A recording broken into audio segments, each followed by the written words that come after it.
السلام عليكم ورحمة الله وبركاته. أهلا كل حبايبي، أنا رفايدة ممدوح. كل سنة وأنتم طيبين. هنعمل المكشكشة. طبعا كل الناس عملت المكشكشة، الحاجات الحلوة اللي أنتم شايفينها دي.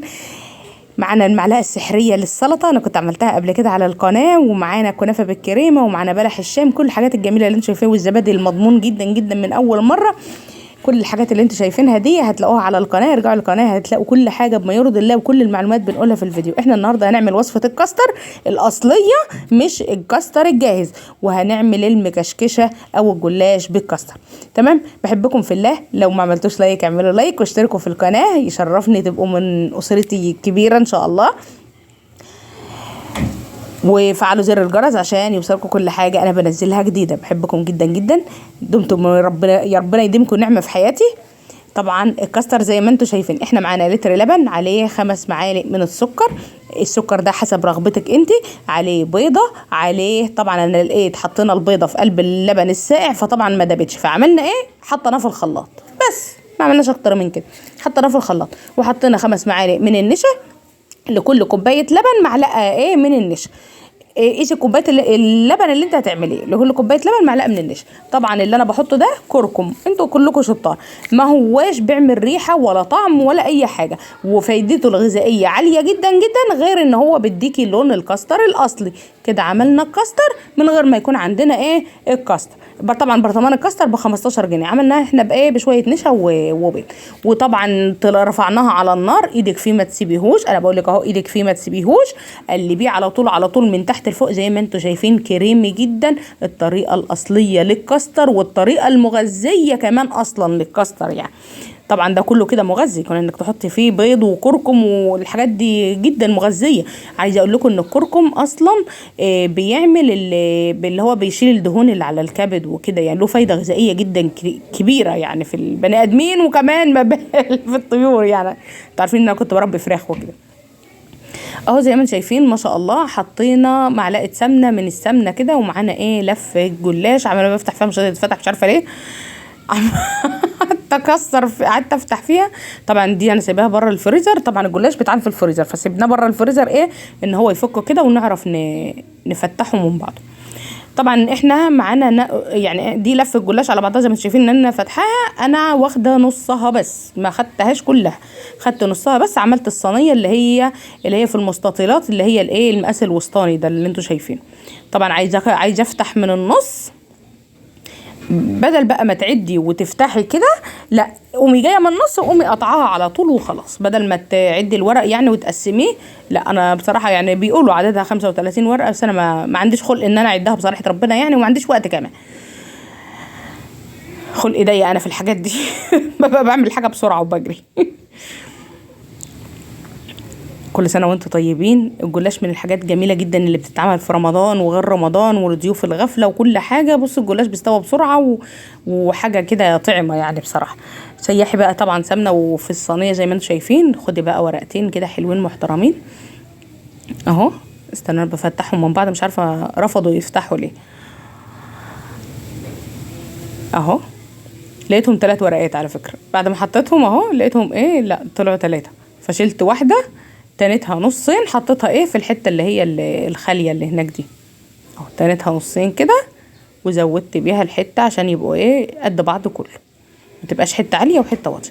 وبرفعه كده على حافيه الصينيه لفوق زي ما انتم شايفين كده. طبعا انا دهن الصينيه وجنبها وكله عشان ايه اهو، وبحط من الناحيه دي وبحط من الناحيه التانيه، وبلزقه كده في جناب الصينيه عشان احنا هنحط حشو الكريمه ما تطلعش. طبعا الكاستر انا بعد ما عملته زي ما انتم شفتوه كده، انا حطيته في الطبق ووديته هناك بره تحت المروحه، سبته ايه اما برد خالص، يعني كان دافي، لا هو مش برد خالص، هو كان دافي يعني مش هيجرى حاجه يعني. المهم ان ايه انك تعرفي تتحكمي فيه يعني. انما طبعا لما يبقى سخن هيقطع لك ورق الجلاش اهو. شايفين هو كان دافي، فعشان كده اتقلب بسرعه، وكمان ما هوش التخن زي ما انتم شايفينه كده، كريمي وحاجه كده جميله.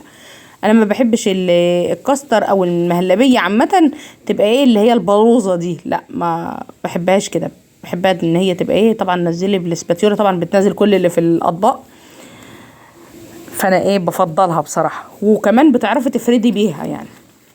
خلي ايدك كده ميزان، ما تخليش حته عاليه وحته واطيه عشان صينيه الجلاش بتاعتك تطلع كلها قد بعضها. فانا حسيت ان هي قليله، فايه الحبه اللي انا كنت شايلهم على جنب اهو زي ما انتم شايفين بيطلعوا حراره، بس انا اللي انا حطيته على الجلاش اللي تحت اللي برد، يعتبر اللي برد. انما اللي دون يعني كان ايه كنت سايباه كده في المطبخ جنب مني، فكان لسه ايه يعني دافي شويه زياده شويه. فاهو حطيته بس على الوش ووزعت كده، خلي صينيه الجلاش بتاعتك مسويه قد بعضها. طبعا الجلاش اللي انت حطاه على حافيه الصينيه ده بيحمي الحشو ان هو يطلع لبره. طبعا انا بحط مكسرات، ممكن تحطي كنافه محمره، ممكن تحطي فول سوداني، ممكن تحطي زبيب، ممكن تحطي مكسرات مشكله، ممكن تحطي المكسرات اصلا اللي متقلبه على بعضها اللي هي جوز الهند والحاجات دي اللي هي بتاعت اصلا القطايف. حطي اللي يعجبك يعني، في النص حطي اللي يعجبك، ممكن تسيبيها على كده زي الفل شغال حلو قوي. هو اصلا طعم الكاستر جميل. طبعا دوقي الكاستر ودوقي سكرك، احنا سكرنا مش زي بعض يعني، احنا كل الناس اصلا سكرها مش زي بعض. انا واحده من الناس، انا يمكن كان ما بشربش بسكر خالص، او يعني معلقه واحده سكر إيه، ويعني بفضل الله يعني ما فيش سكر ولا حاجه يعني، بس ايه ما بحبش السكر العالي بصراحه، بيجزع نفسي. وطبعا الناس اللي عندها السكر والناس اللي كده، فكل واحد ايه السكر ده حسب الرغبه. فبعمل ايه بقى، بمسك الجلاشيه كده من فوق اهو، النص ده يعتبر نص الجلاشيه، فبمسكها كده من فوق واقوم رايحه ايه بصوابع ايديا كده اهو، شايفين بلمها بلمها بلمها كده، بقت المكشكشه. مكشكشه دي ولا مش مكشكشه؟ مكشكشه، واحلى مكشكشه في الدنيا. بدل ما اقعد بقى ايه اعملها واحده واحده على الارضيه كده، يعني ان انا على الكاونتر كده ان انا ايه اتنيها واحده واحده، لا هي كده كشتها اكتر.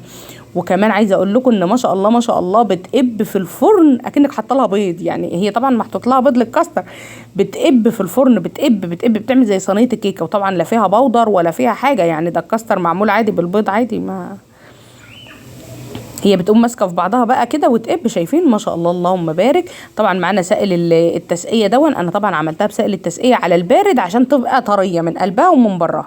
حطيت حته كريمه من اللي احنا كنا عاملينها دي على حبه لبن اهو، على ايه على مثلا معلقه سمنه او معلقتين سمنه طبعا، وبدوب اهو زي ما انتم شايفين، وبرشرشها بس كده، مش بغرقها. طبعا هي في قلبها كاستر والكاستر طري، فايه احنا مش عايزين نغرقها. الله اكبر الله اعظم. طبعا الطاسه الحلوه دي انا سيحت فيها اهو، شايفين انا برشرش بس كده، والجناب والحوافي عشان ما تطلعش حته طريه وحته ناشفه، لا. وكمان الحاجات دي بتحمرها جدا معاكي وبتخلي قلبها طري وجميله جدا بجد. هي ما شاء الله الصينيه دي اتنسفت، وخصوصا لو هي بقى يعني ايه يا دوب كده بردت يعني اهو. برشرش الجناب وبرشرش الجنب ده والجنب ده والوسطانيه رشرات كده بالبتاع اللي معاكي دي. وطبعا جينا بقى بالسمنه، طبعا برضو وزعت السمنه على كل ده على البارد، ما بحطش في الفرن وارجع اطلع تاني واحط، لا هو كل ده في ايديكي وانت بتعملي، وحطيها في الفرن وحمريها وطلعيها بس. الفرن بتخش على درجة حرارة 180. طبعا انا بوزع بس السمنة عشان ايه كلها تبقى لون واحد، تبقى موحدة. لازم تعمل الحركة دي عشان تبقى كلها طبعا لون واحد. الجلاش بيخش على درجة حرارة 180، درجة حرارة متوسطة من فوق ومن تحت. بقوم راحة مهدية خالص من فوق، وبحط اللي هي الشبكة فوقيه. عايزه تحط الشبكه فوقيه حطي، عايزه تسيبيه من تحت بس وما تولعيش من فوق براحتك. بس انا بحط الشبكه فوقيه بيطلع لونه موحد وجميل زي ما انتم شايفين كده. بنحط العسل بقى عليه اول ما يطلع، طبعا العسل بارد وتخين مش خفيف يعني. فاهو بقول لكم ما شاء الله وزعي العسل عليه. طبعا حطينا العسل عليه، بتاخد قد ايه؟ بتاخد حوالي ربع ساعه في قلب الفرن. طبعا هوريكم المقطع. طبعا المقطع ده هيطلع بصوته، انا ببقى ساكته وعاقله وانا ايه عامه بصور اهو، شايفين. يلا بقى نقطعها كده.